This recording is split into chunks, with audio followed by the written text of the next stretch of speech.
Bienvenue à cette ce nouveau chapitre de la démo avec Rose Mégard. On a voulu donner ce temps de parole à Rose pour parler d'un sujet qui n'est pas si simple que ça, Rose, hein, qui est la question de l'activité économique. Est-ce que l'activité économique, ça peut se décliner sur les quartiers ou est-ce que c'est sur un autre territoire? Et de quelle économie on parle? Est-ce que c'est une économie plus classique? Est-ce que c'est une économie qui est plus liée à d'autres manières de faire, enfin, etc., quoi. Je vais être très courte parce que je voudrais vraiment que vous écoutiez voilà, cette intervention de Rose, que je trouve, moi, toujours aussi passionnante sur un sujet qui ne l'est pas moins. Merci à toi, Rose. Merci. Ouais, donc, ce qu'on propose, 45 minutes d'intervention, puis 15 minutes de questions, parce que voilà, je pense qu'il faut aller jusqu'au bout du déroulé. Et puis après, voilà, donc pendant que Rose parle, ce que je propose, c'est qu'on enlève la caméra pour qu'on n'ait pas de problème de flux. Hein, et puis après, à la fin de son intervention, on l'interpelle pour moult questions. Voilà. Ça marche. Excuse-moi, Rose. Non, pas de problème. Je vais essayer d'être synthétique, du coup, pour aller droit au but, comme l'économie. Donc, effectivement, le sujet du jour, c'est l'activité économique dans les quartiers en renouvellement urbain. Alors, je n'arrive pas à passer mes diapositives, ça démarre bien. Je ne sais pas pourquoi, pardon. Donc, je vais essayer de régler le problème en même temps que je vous parle. Mon propos, j'ai prévu de l'articuler autour de 4 temps. Un premier temps pour revenir sur les définitions de ce que c'est que l'activité économique dans les quartiers, un peu le contexte dans lequel ce sujet intervient, le croisement entre économie et quartier, et les premiers éléments de définition de certains termes. Ensuite, je reviendrai puisqu'on est là pour parler des mots et de savoir ce qu'il y a derrière, sur les mots des outils de l'ANRU, parce qu'effectivement, comme dans le domaine de l'ANRU et le sujet du développement économique, il y a les outils, le parler outils de l'ANRU sur le sujet du développement économique. Je reviendrai ensuite sur 3 exemples concrets, 3 exemples types, et de ce qu'on voit comme et 3 exemples réussis, d'opérations économiques. Et puis après, 4 idées un peu clés, en tout cas moi, parce qu'effectivement, on n'est pas sur un sujet très simple, et en tout cas, 4 questions clés, qui moi me semblent importantes pour faire avancer ces sujets dans le renouvellement urbain. Alors, je suis désolée, par contre, j'ai un problème de partage. J'arrive pas à faire avancer mes diapos, donc je vais repartager mon écran.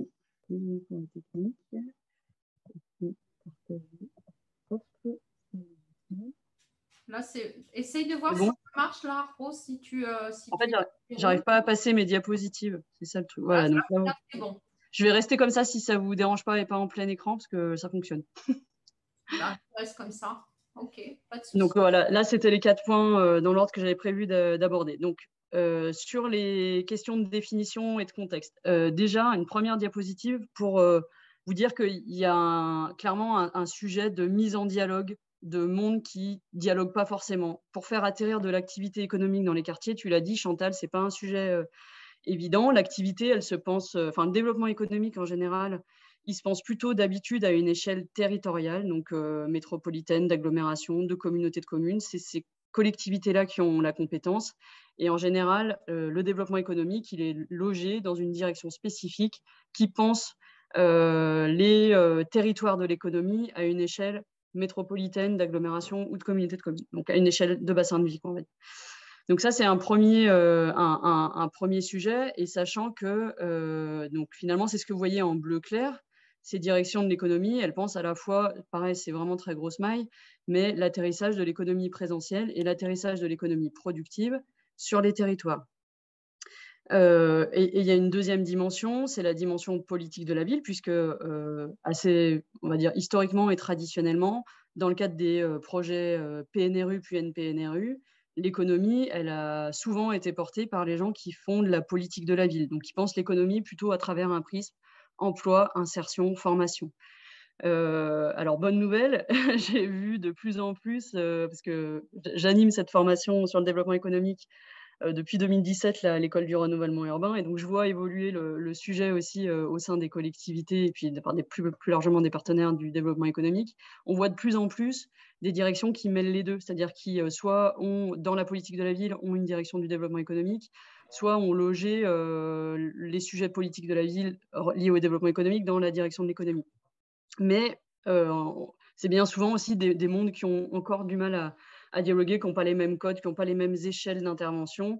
Puisqu'on voit bien que sur les sujets politiques de la ville, et on est souvent à une échelle de réflexion sur les questions de quartier, qui n'est pas du tout le mode de réflexion de le développement économique au sens large.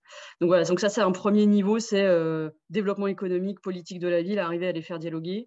Et deuxième niveau, en fait, on a l'économie présentielle et l'économie productive, qui sont aussi quelque part deux manières de penser l'économie, qui répondent à deux besoins vraiment spécifiques. Donc l'économie présentielle, on est plutôt lié à ça correspond à des définitions de lycée, au fait de produire et consommer des biens ou des services sur une échelle de proximité, liée au fait qu'on a des gens qui vivent.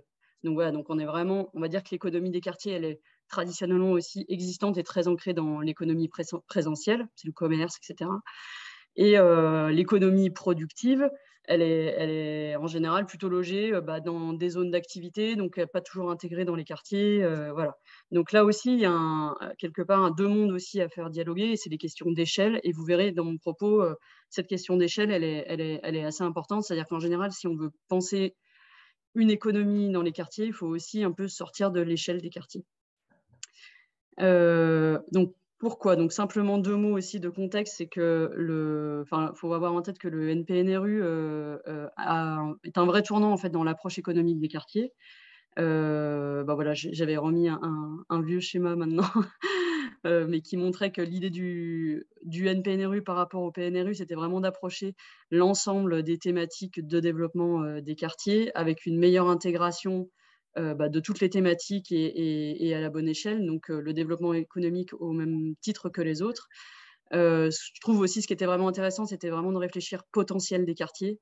Et ça, c'est pareil, c'est vraiment quelque chose qu'il faut avoir en tête quand on veut en tout cas réfléchir le développement économique dans les quartiers, c'est avoir une vision positive des quartiers et voir le verre à moitié plein, et donc réfléchir potentiel. Donc c'est aussi le cadre que donne le NPNRU.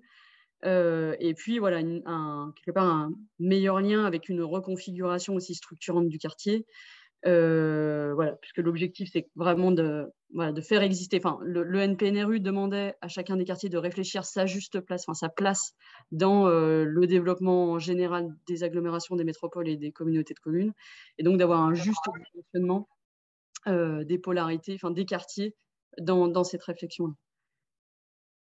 Donc on part pour réfléchir ce positionnement stratégique et ce rôle économique des quartiers, on part de caractéristiques communes aux quartiers. Donc ça, pareil, je ne m'attarde pas trop, mais encore une fois, on est sur des quartiers qui ont en général plutôt une vocation, une dominante résidentielle, avec une forte présence de l'économie des services, et en particulier des services publics. Aussi, ça dépend des territoires, mais en général un bon tissu associatif. Il y a aussi des formes d'économie visibles, mais pas forcément valorisantes ou valorisables. Donc, je ne rentrerai pas, parce que là aussi, on pourrait discuter sur les mots, mais d'économie déqualifiée ou communautarisée, d'économie informelle ou entre guillemets sauvage, d'économie du troc, d'économie ubérisée, donc des choses qui ne sont pas nécessairement visibles ou qu'on n'a pas envie de voir. Voilà. Et donc, tout ça, globalement, c'est une image des a priori qui ont qui ont une réalité qu'il faut savoir dépasser. Et globalement, c'est pareil, c'est-à-dire changer de regard sur les quartiers, c'est aussi essayer de comprendre quelle est leur réalité. Donc, il y a une réalité qu'on peut percevoir, mais c'est important d'aller au-delà. Et donc, pour aller au-delà, le premier outil, c'est les chiffres. Donc là, je vous mets juste à l'image des exemples de ce que j'ai pu produire dans le cadre de missions par ailleurs. Donc, vous voyez l'exemple d'un profil économique d'un quartier. Mais donc ça, c'est vraiment important d'essayer de quantifier, d'objectiver à travers des chiffres et à différentes échelles. Donc, de regarder évidemment l'échelle du quartier, puisque c'est le cadre dans lequel on nous demande de réfléchir, mais de regarder évidemment au-delà. Et en particulier, souvent, les quartiers sont dans des positions où ils sont juste à côté de zones d'activité. C'est important de regarder quelle est l'activité présente dans le quartier, parce que déjà, il y en a, souvent le constat qu'on fait. Donc là, c'est l'exemple de la Gautière à Clermont-Ferrand que vous voyez. Voilà, où on rendait compte qu'il y avait sur ce quartier de la Gautière 172 entreprises et 40 associations. Et donc, voilà, cette économie, elle est existante. Il faut la qualifier, dire que, voilà, si c'est, je sais pas, 60% des auto-entrepreneurs, sur quel secteur d'activité ils interviennent, etc. Et donc, regarder cette économie, la qualifier et aussi voir quel lien ou pas lien elle entretient avec des zones qui sont en immédiate proximité. Donc ça, c'est le premier sujet. Il y a un deuxième point aussi, parce que c'est un terme qu'on avait vu notamment, enfin que j'avais vu quand on était intervenu sur Pleine Commune, qui était comment est-ce qu'on arrive à objectiver le potentiel de l'invisible. C'est-à-dire qu'effectivement, au-delà de dire, on voit qu'il y a des entreprises dans le quartier, elles sont enregistrées dans les données sirènes, etc. Comment est-ce que je peux vérifier que ces entreprises ont des besoins et l'objectiver et du coup développer des projets autour. Donc là, c'est pareil, il y a des petites techniques de calcul qui permettent de dire, à partir du tissu statistique, essayer de voir qu'est-ce que ça pourrait donner comme besoin, je ne sais pas, par exemple en tiers-lieu ou en centre d'affaires de quartier. Voilà. Et souvent, c'est pareil, c'est pour essayer de dépasser, entre guillemets, les fantasmes. Et puis tout simplement alimenter aussi très objectivement des programmations. Il y a des petits modes de calcul qui permettent de traduire en gros, des entreprises en besoins immobiliers. Donc ça, le premier point sur lequel je voulais insister, c'est vraiment objectiver, essayer de regarder déjà les données chiffrées, statistiques, puisqu'on en a. Deuxième point, c'est le besoin de contextualiser chaque situation et de sortir de la maille quartier. Puisque souvent, le quartier souvent le quartier n'est pas la bonne maille d'analyse. C'est-à-dire quand on parle de développement économique, on parle d'échelle territoriale ou même d'échelle d'exploitation qui sont plus importantes que celles d'un quartier. Si on reste enfermé dans le quartier, évidemment, on n'aura pas une échelle même d'exploitation intéressante pour les entreprises.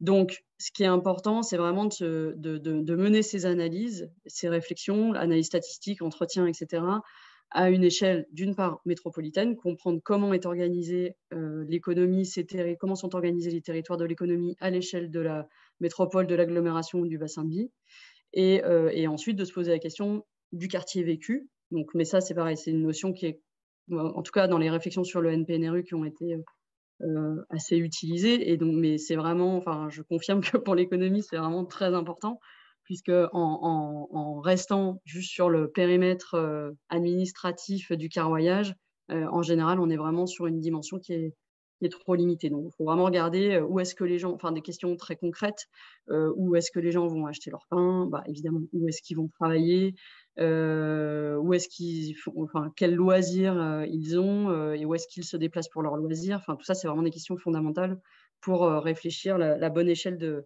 l'économie d'un quartier.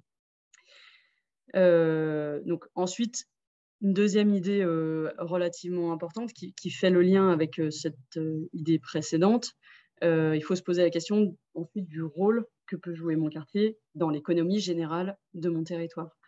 Les directions du développement économique, qui sont les outils avec les agences de développement, avec les CCI, les CMA, etc. En tout cas, ces acteurs-là réfléchissent l'économie par territoire, par polarité, qui sont thématisés. Donc, il y a des centres d'affaires d'échelle métropolitaine, il y a des zones d'activité qui sont plutôt artisanales. Enfin, voilà, chaque zone a un rôle et joue son rôle dans un écosystème économique.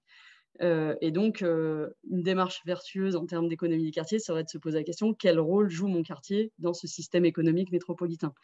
Donc ça, il y a quelques territoires qui ont mené cette démarche. Je peux citer le Grand Lyon. Et là, l'exemple que vous avez à l'écran, c'est l'exemple de Rennes, qui a produit ce qu'on appelle un schéma d'accueil des entreprises des quartiers. Et donc, il s'est posé cette question-là du rôle et de la dominante que chaque quartier peut jouer par rapport à un équilibre métropolitain.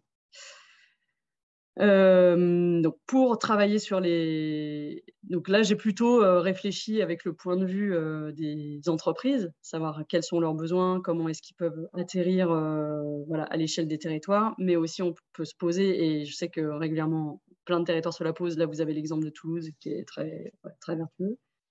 De dire quels sont les besoins des habitants aussi sur mon quartier. Et donc, comment est-ce qu'on pourrait, quelque part, faire émerger des activités qui répondent aux besoins des habitants.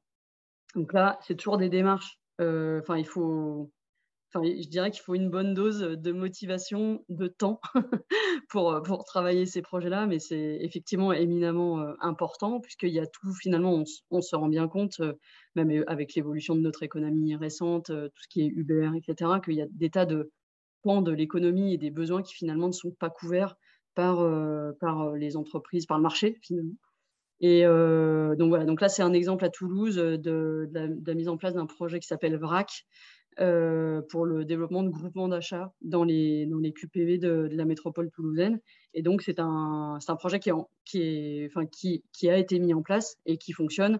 Après, voilà, encore une fois, je redis que ça nécessite vraiment quand même pas mal de moyens, de motivation et d'énergie, que c'est souvent lié aussi à des profils particuliers qui savent porter ces projets.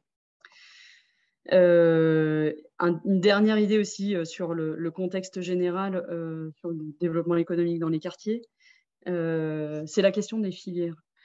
Parce qu'en fait, toujours dans cette idée d'analyse objective, statistique de ce qui se passe dans les quartiers et à l'échelle des territoires, on se rend compte souvent qu'il y a certaines filières qui émergent, soit à l'échelle du quartier, soit à l'échelle des territoires, et qui ne sont pas forcément structurés, qui n'ont pas les outils pour se développer. Et ça, voilà, je sais que c'est un sujet qui... moi, j'ai travaillé dans un certain nombre de missions, et on voit pas mal de projets en fait, se monter autour de ces questions de filière qui sont des vrais besoins. Et voilà, donc pareil, avec toujours aussi une dose d'énergie publique à mettre autour de ça, mais c'est vraiment, je trouve, des projets intéressants à regarder. Donc j'ai mis quelques exemples. On avait travaillé sur un projet autour d'Épinay-sur-Seine, autour de la question des musiques et de Maison des Labels.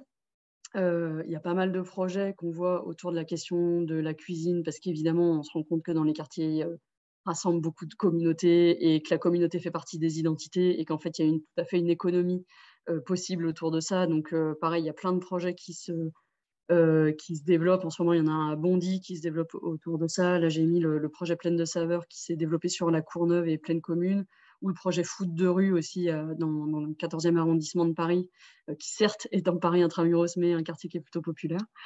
Voilà, tous les projets autour de l'économie sociale et solidaire. Donc, regardez le projet de Rennes Métropole sur l'immeuble du Quadri, ou le projet de qui est la référence en matière d'ESS avec le projet du phare.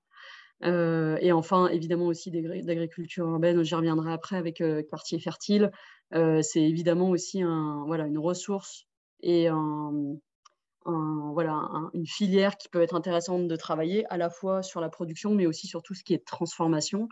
Et donc là, j'ai mis l'exemple qui est un peu, qui est un peu entre guillemets ancien, puisque le projet existe depuis le milieu des années 2000, je pense, autour du quartier de Font-Barlette et l'association Le Mat, avec tout ce qu'ils ont développé sur le Made in Font-Barlette.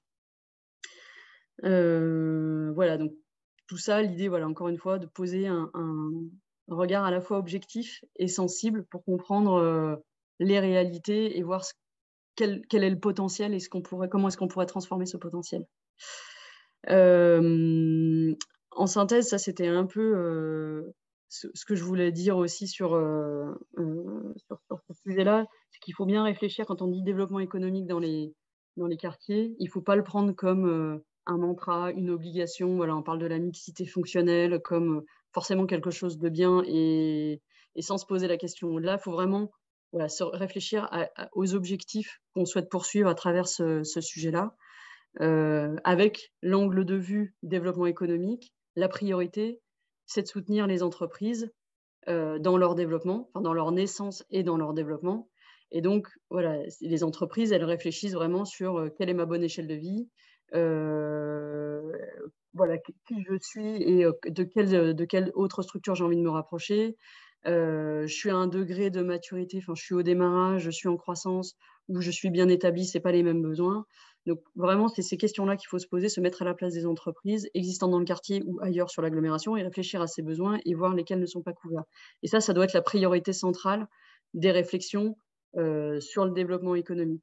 Et ensuite, on peut se poser d'autres questions, mais qui sont nécessairement complémentaires, donc c'est-à-dire qu'ils ne doivent pas venir nuancer cette priorité qui est le soutien des entreprises, qui est comment est-ce que ces entreprises participent au développement du quartier, donc peuvent être un levier d'attractivité, peuvent venir animer ou être un levier d'inclusion sur mon territoire.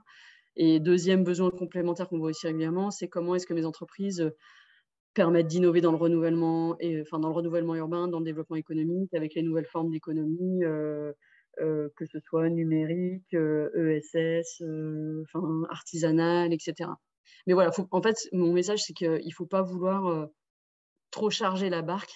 C'est-à-dire que vraiment, le premier besoin, c'est celui de la vie et la survie des entreprises dans un territoire et qu'il ne faut pas venir rajouter. Enfin, il faut venir rajouter des contraintes, mais jusqu'à ce que ça soit soutenable, en tout cas pour les entreprises.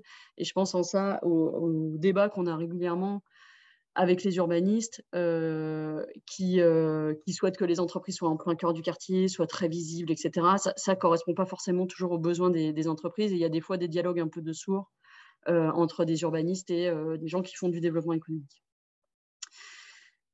Deuxième partie, je regarde l'heure. Les outils de l'ANRU pour développer l'activité dans les quartiers, puisque c'est un vocabulaire à part aussi. Donc, je vais les balayer rapidement, et puis si jamais il y a des questions, évidemment, on pourra aller plus loin, mais ça permet d'avoir une grille de lecture, en tout cas de tous les outils, puisqu'il y en a quand même pas mal qui existent pour soutenir cette thématique-là. Donc, le premier, c'est évidemment la ligne des maquettes financières du NPNRU, qui est l'immobilier à vocation économique. Et donc, l'ANRU intervient pour soutenir le propriétaire de l'immobilier économique dans une logique de financement du déficit d'exploitation. Donc là, il y a un taux de subvention qui est en général autour d'une 30% estimé sur le déficit d'opération. Donc là, il y a plein d'exemples qui existent. J'ai mis, on voit la maison Revel à Pantin, qui est un projet du PNRU, qui est un super projet, si vous avez l'occasion, qui est un projet sur les artisans d'art. Ensuite, il y a toute la gamme des PIA.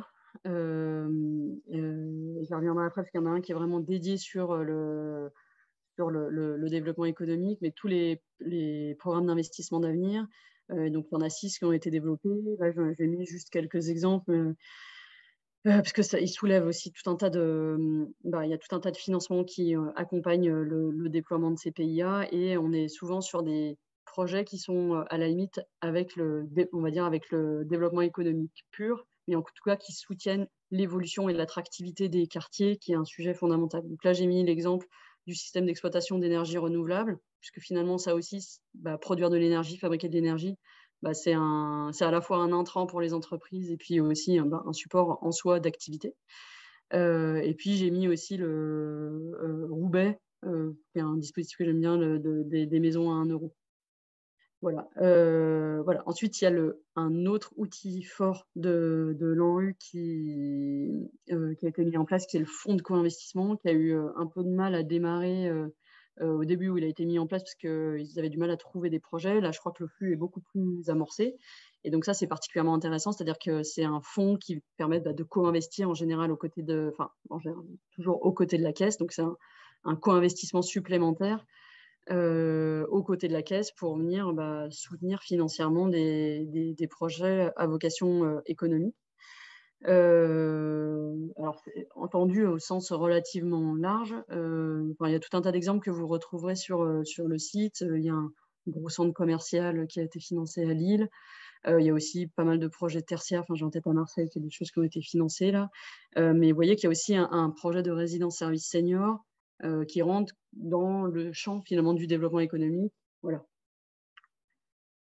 Le dispositif ANRU+, donc ça c'est le dispositif PIA dont je parlais, qui est un peu plus centré sur les questions de développement économique, donc avec là aussi des subventions et des fonds qui sont alloués, issus des moyens du PIA, avec 2 volets, donc innover dans les quartiers et investir dans les quartiers. Donc là, c'est un peu, enfin moi je vous conseille d'aller voir aussi parce qu'en fait, c'est un peu la boîte à innovation, enfin il y a voilà si vous quelque part, si vous avez envie d'inspiration, il y a un peu tout ce que vous voulez là dans tous ces projets.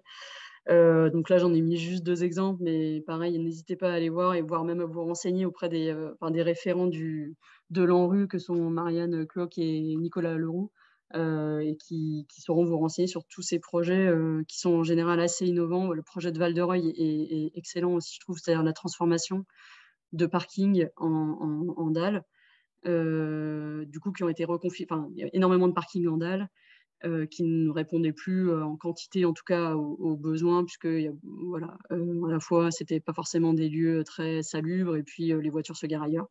Et donc, ces parkings qui sont très lourds à reconfigurer pour les ouvrir, finalement, on a décidé de les transformer en locaux d'activité. Et donc, il y a toute une économie qui vient se loger dans ces locaux d'activité requalifiés.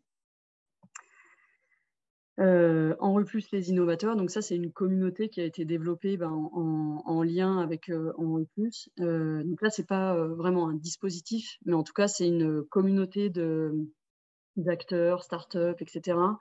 qui participent à développer de l'économie aussi dans les quartiers, qui sont particulièrement porteurs d'innovation comme le terme le stipule.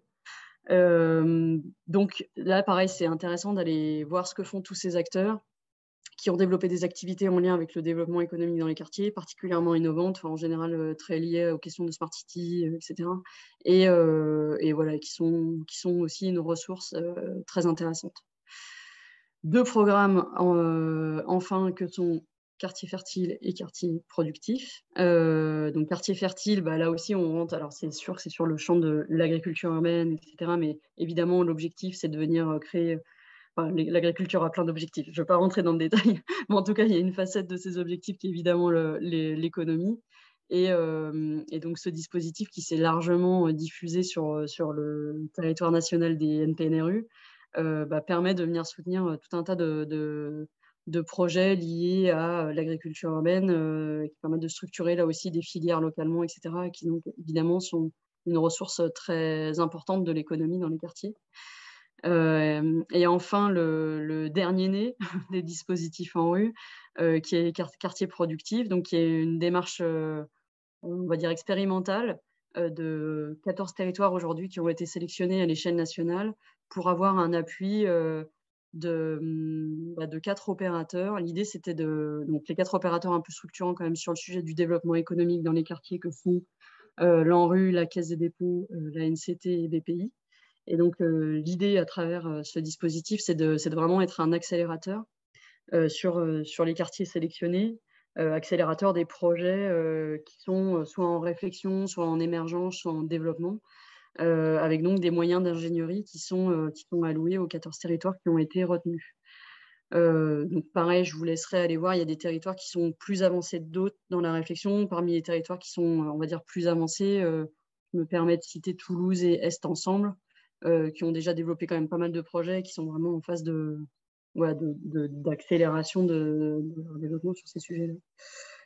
Évidemment, il y a d'autres outils aussi ça fait une belle galaxie d'outils qui peuvent venir compléter ces dispositifs un peu purement en rue. Donc le dispositif territoire entrepreneur, le dispositif cœur de ville qui des fois vient en superposition avec le NPNRU, la fabrique des territoires, la fabrique numérique. Voilà, tout ça, c'est des dispositifs aussi complémentaires avec le NPNRU. Et enfin, l'idée aussi que je voulais, au-delà de la liste, j'espère pas trop lénifiante de l'ensemble de ces outils, ce que je voulais dire aussi, c'est que ce ne sont que des accélérateurs. C'est-à-dire que c'est pas ces outils-là qui vont nous permettre de faire émerger l'idée. C'est-à-dire qu'en amont de la sollicitation de ces outils, évidemment, il faut avoir mené une réflexion qui croise les gens du renouvellement urbain et du développement économique pour trouver les projets qui sont intéressants et qui ont la bonne échelle, et ensuite venir les soutenir. C'est vraiment que des dispositifs de soutien à ces projets-là.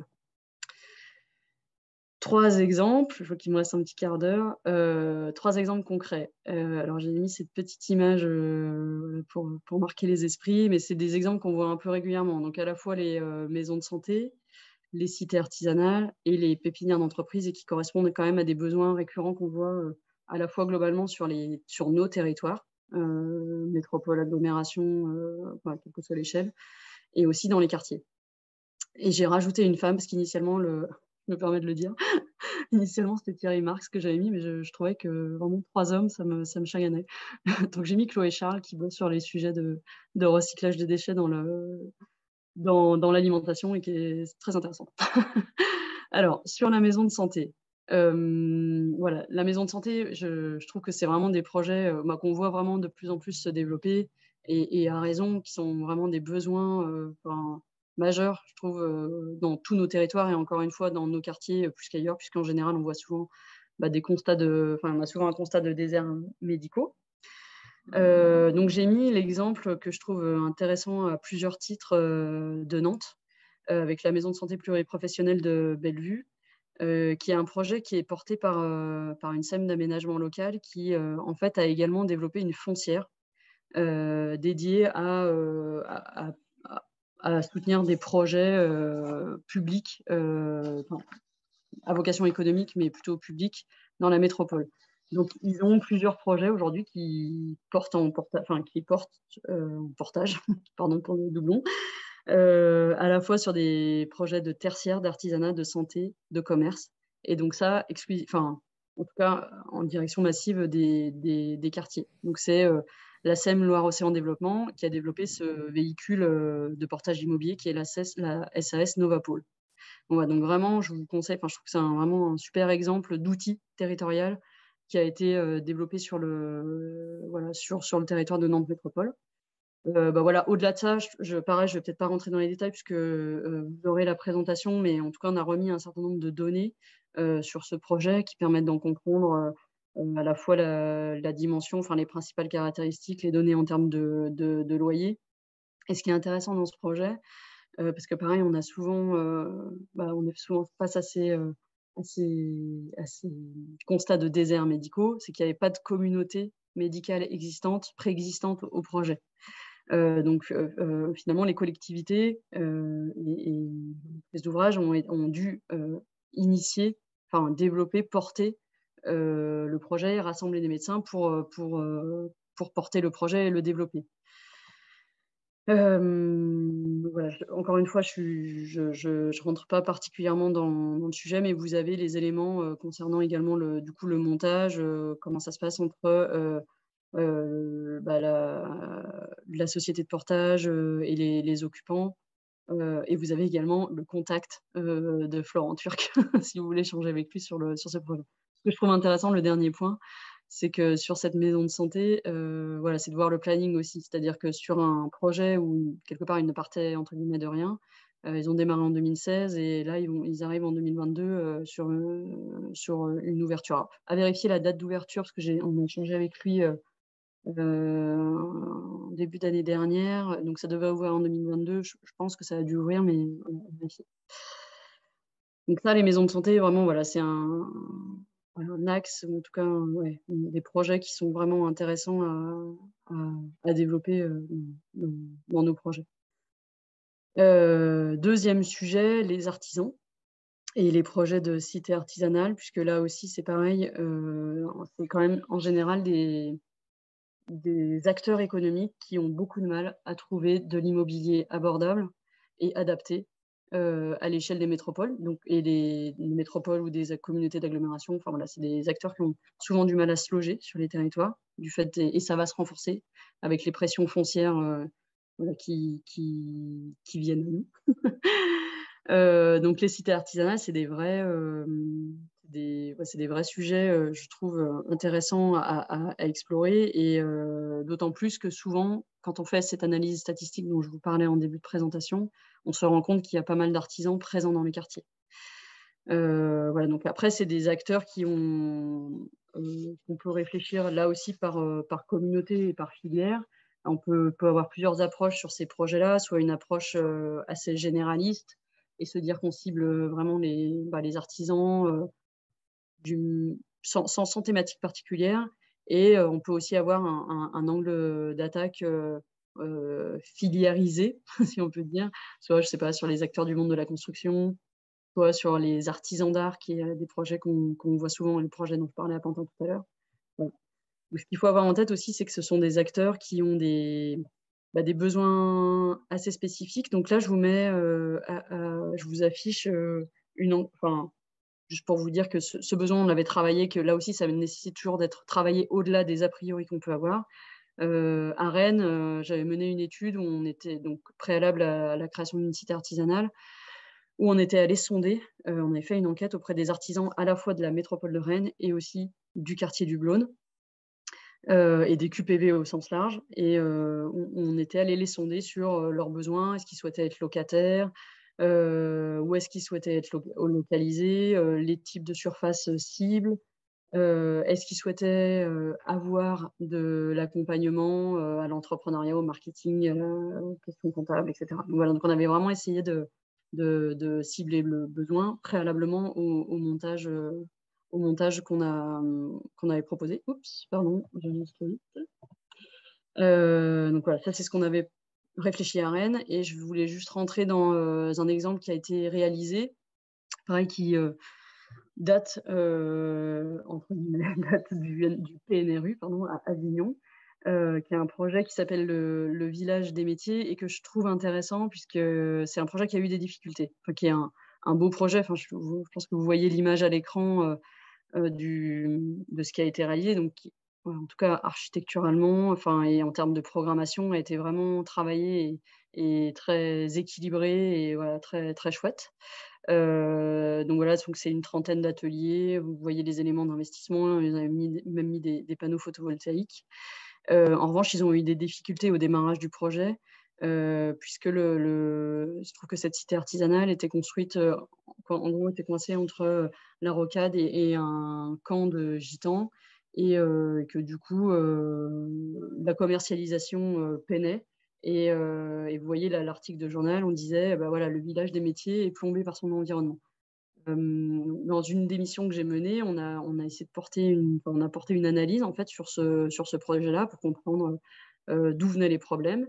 Et en fait, ce dont on s'est rendu compte, c'est que c'était pas tant l'environnement qui était pénalisant, donc les gitans, encore une fois, voilà, un a priori, mais plutôt en fait une question, enfin en tout cas assez fortement des questions de prix pratiqués, et aussi de ciblage en fait des métiers, puisqu'on cette cité des métiers était très ciblée sur les métiers de la construction.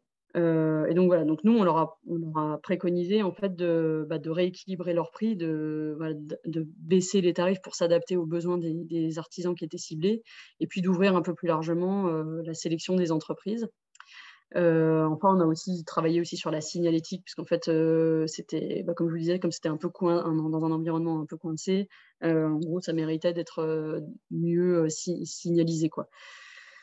Donc voilà, donc tout ça pour dire que des fois, on peut avoir des a priori sur du développement d'immobilier, et qu'en fait, encore une fois, c'est vraiment le besoin des entreprises qu'il faut analyser avant, quelque part, des besoins, entre guillemets, urbains ou politiques, quoi. Dernier point, parce que je vois l'heure qui avance, donc s'adresser aux entrepreneurs, puisque là aussi, c'est quand même souvent des besoins qui sont ciblés et qui sont importants.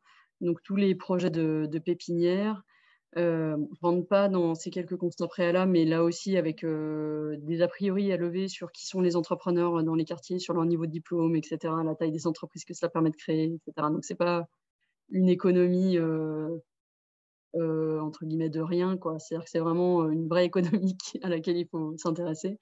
Et un exemple qui est vraiment super, sur lequel je vais m'arrêter juste une minute, qui est la pépinière de la Courneuve. Donc on voit vraiment là une image de cette pépinière qui a été développée au pied de l'université. Donc avec une offre que je trouve vraiment très intéressante, parce qu'elle est très mixte, à la fois des espaces de coworking tertiaires, mais aussi des ateliers et des locaux mixtes entre des ateliers et des bureaux.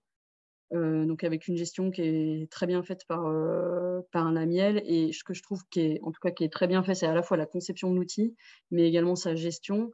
puisqu'il y a des niveaux de loyer qui sont vraiment adaptés aux besoins des entrepreneurs. Ils ont vraiment ciblé pour être en gros attractif par rapport au marché parisien. Et donc ça marche vraiment très très bien. Donc il y a plein de projets qui sont accueillis et de projets, des plein de success stories qui ont été hébergés dans cet outil-là. Et quoi vous dire d'autre? Oui, et en fait, ce que je trouve intéressant aussi sur ce projet, c'est que la Miel, en tout cas, ne sélectionne pas exclusivement des projets qui viennent des QPV. C'est-à-dire qu'on est en QPV. Il y a une partie des projets qui viennent en QPV. Je crois que c'est sur les 25 entreprises, c'est à peu près 4 à 5, 4, 5, 6 entreprises qui viennent des QPV. Et donc voilà, le critère qui est retenu pour être accueilli dans cette pépinière de la Courneuve, c'est d'avoir un projet d'entreprise intéressant. Et encore une fois, c'est ce critère entrepreneurial qui prime dans la gestion de cet outil, et pas d'autres critères qui seraient l'inclusivité, etc., qui sont évidemment éminemment louables, mais en tout cas, quand on crée un objet économique, il faut d'abord s'intéresser à l'économie. Et du coup, ce qui est intéressant, c'est que ces entreprises qui viennent du coup partout du territoire métropolitain ont envie de rester sur le territoire en général, en sortie de pépinière, donc au bout des 3 ans. C'est des entreprises qui ont envie de rester sur le territoire et qui malheureusement ne trouvent pas à se loger sur le territoire. Mais donc ça, c'est une autre histoire.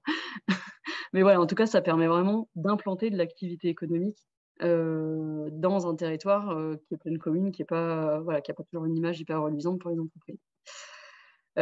En synthèse, quelques questions clés à se poser, que j'ai listées là.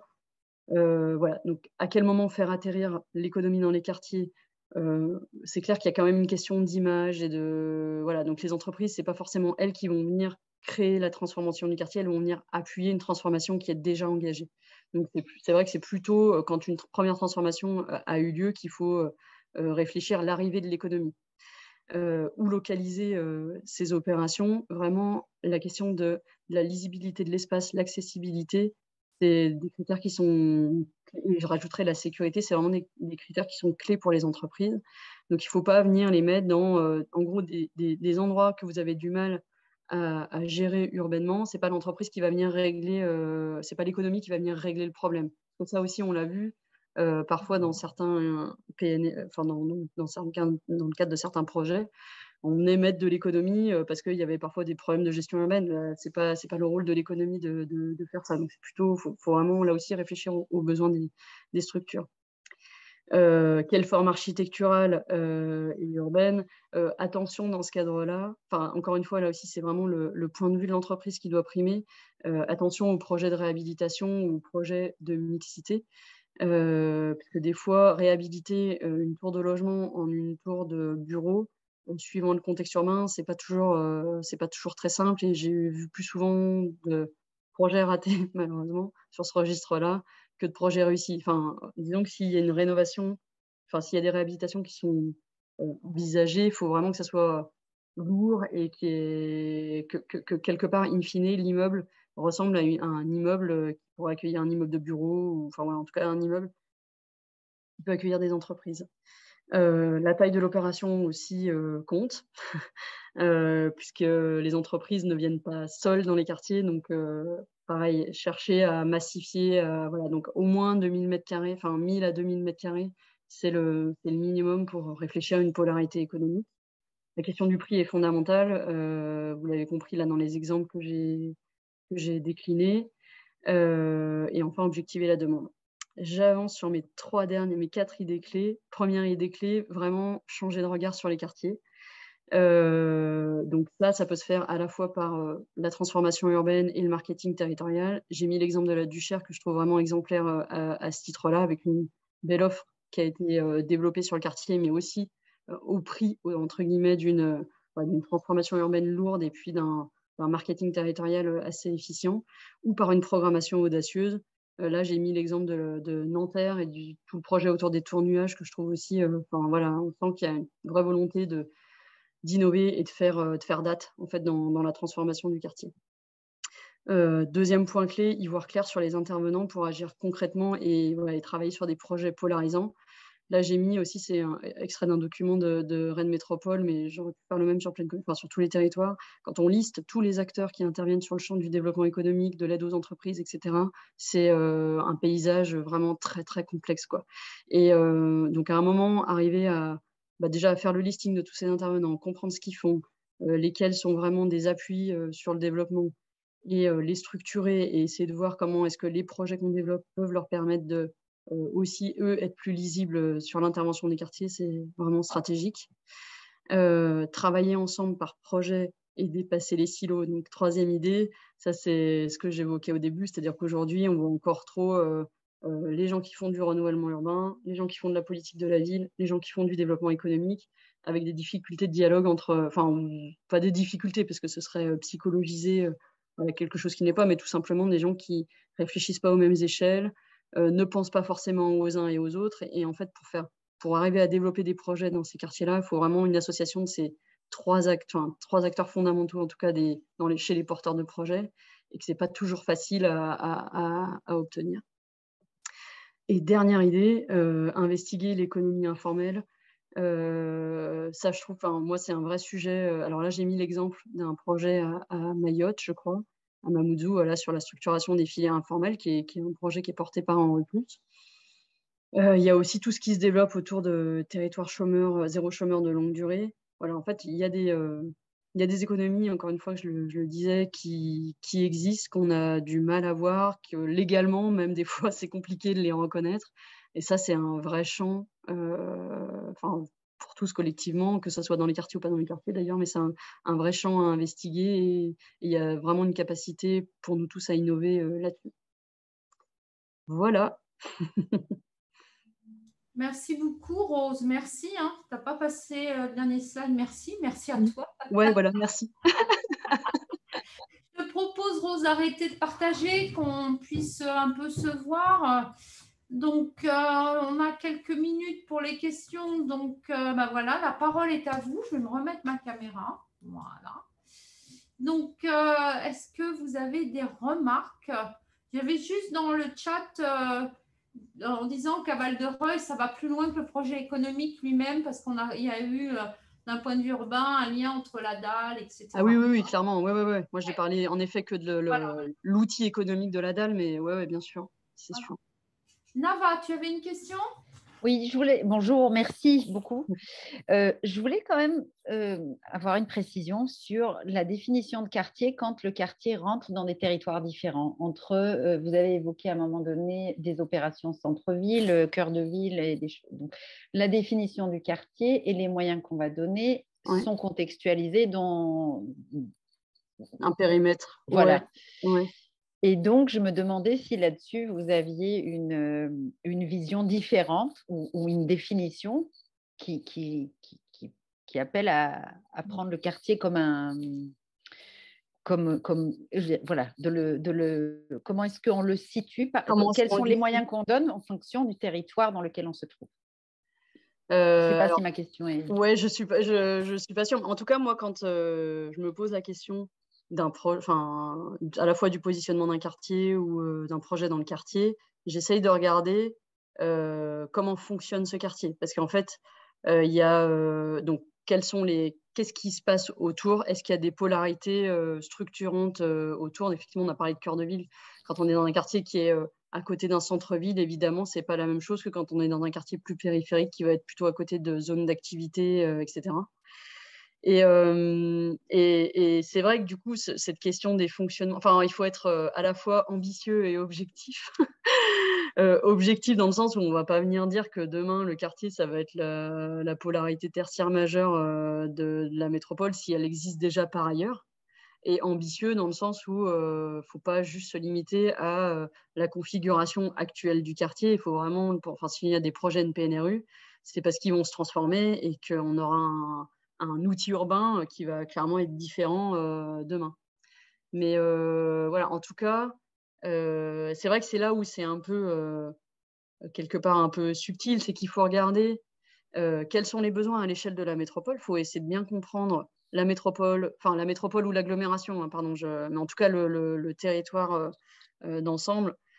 Quels sont les besoins, quels sont ces développements? Enfin voilà, on voit qu'aujourd'hui les territoires se structurent sur ces questions de filière. Enfin, en général, les acteurs du développement, les directions du développement économique, elles savent très bien quels sont les manques à l'échelle de leur territoire.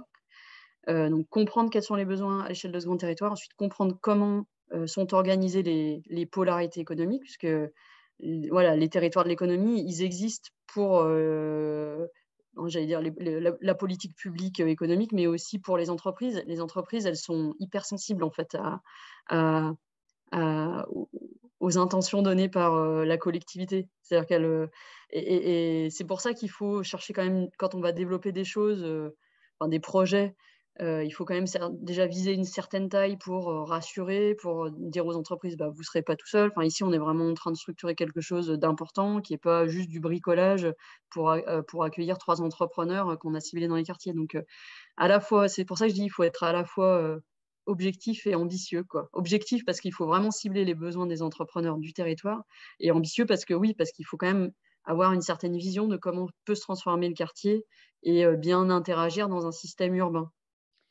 Je peux juste… Ouais, allez-y, parce que je suis pas sûre d'avoir compris votre question. Allez-y. Non, mais parce que par exemple, l'action cœur de ville, où vraiment on cible une zone d'activité déjà, est-ce que ça serait les mêmes moyens qu'on utilise? Je veux dire, qu'est-ce que… les mêmes outils dans Action Cœur de Ville. Oui. Alors, pardon, ok. Action Cœur de Ville est très centrée sur les questions, enfin, ce qui est dans l'ADN des cœurs de ville, ce qui est très centré commerce, voilà. Donc, il y a les outils, effectivement, donc, pour moi, c'est complémentaire. Mais les outils, mais les acteurs vont… Justement, là où je suis d'accord avec vos questions de la fin, c'est de travailler ensemble et des échelles variées. Ouais. De fait, ma question, c'est sur le terrain, comment ça dialogue entre Cœur de Ville et NPNRU? C'est compliqué, je crois. C'est pas toujours évident. Ouais. Parce que j'avais bossé avec… Enfin, je sais pas d'où vous êtes, mais dans une précédente formation de l'école du renouvellement urbain, on avait échangé avec le territoire de Perpignan. Et oui, c'est là où… pareil que sur le développement économique, moi, je crois beaucoup aux questions de… Enfin, il y a des questions de méthode, en fait, et de travailler avec les gens sur des projets concrets. Donc, il y a l'environnement du NPNRU, il y a l'environnement de Cœur de Ville, pour arriver à construire des organisations qui font que les gens se croisent, enfin, des vraies organisations projets et pas des organisations silotées, administratives, entre guillemets, quoi. Enfin, je sais pas.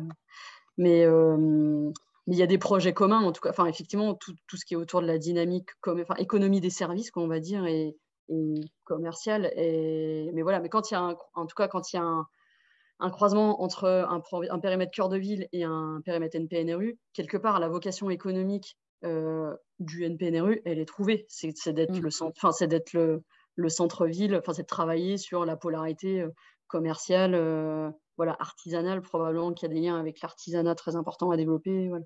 Ça fait il y a une vocation, en tout cas, qui est identifiée, je pense. Merci. Merci. Est-ce que vous avez d'autres questions, d'autres remarques?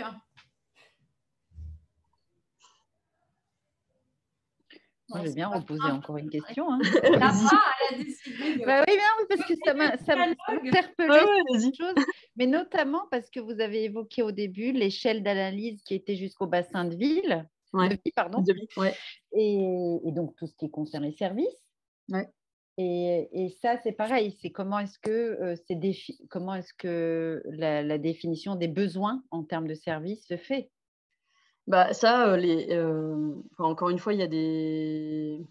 Enfin, ça, il faut en discuter avec les gens qui font du commerce. Enfin, il y a toujours des directions. Alors, le commerce, je veux dire, autant le développement économique, voilà, il y a une organisation territoriale, elle n'est pas toujours connue. Le commerce, c'est des vrais sujets hyper structurés. Enfin, il y a tous les documents de planification commerciale qui existent. Le commerce, c'est assez mécanique, en fait, avec des périmètres de chalandise. Donc voilà, donc on va dire qu'il y a le commerce de base qui est vraiment très cadré, avec des périmètres de chalandise qui sont facilement calculables. Alors il y a des bureaux d'études qui avec des rayons. Très bien, voilà, qui vous disent… et souvent, c'est vrai, ce qu'on voit dans les quartiers, c'est que souvent, il y a des polarités commerciales un peu structurées qui existent autour, enfin des centres commerciaux, des hypermarchés, etc., et qui bouffent les zones de chalandise. Donc ça, Effectivement, vous parliez de cœur de ville, ça, c'est des vrais sujets de cœur de ville, quoi. Je trouve, savoir quel commerce on veut demain et comment est-ce qu'on travaille avec les acteurs commerciaux en place, peut-être pour qu'ils fassent évoluer l'organisation de leur offre, etc.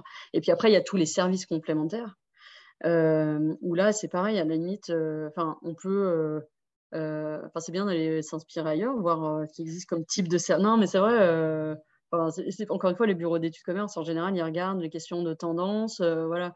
Et donc ça se travaille avec les CCI, etc. Et puis après, il y a aussi beaucoup de aujourd'hui. Donc, alors avant, ça se faisait au téléphone, et maintenant, ça se fait par les réseaux sociaux. Et ça, c'est quand même assez. Il y a des enquêtes il y a des bureaux d'études qui font des enquêtes via les réseaux sociaux. Donc sur les questions de service, ça c'est quand même hyper performant et qui demande aux gens, et en particulier aux jeunes,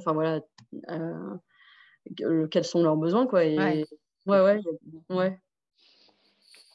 Oui, ça c'est impressionnant. Voilà, non, mais donc ça cible une partie de la population. C'est une tranche d'âge. Toujours, voilà, mais c'est vrai que du coup, l'idéal, ce serait de faire par téléphone et par réseaux sociaux, puisque ça permet d'avoir de pas exclure les gens. Donc ça, voilà, il peut y avoir ce travail d'enquête. Et puis après, il y a le dernier chantier là, que j'ai évoqué à la fin sur les questions d'économie informelle. En fait, il y a de l'économie qui existe dans les quartiers avec des gens qui font des choses qu'on ne repère pas parce que c'est du troc, parce que c'est pas forcément même des entreprises déclarées, etc. Et honnêtement, j'ai pas tous les... mais voilà, sur l'alimentation, sur la mobilité, il y a des entreprises à monter, clairement, c'est des vrais champs.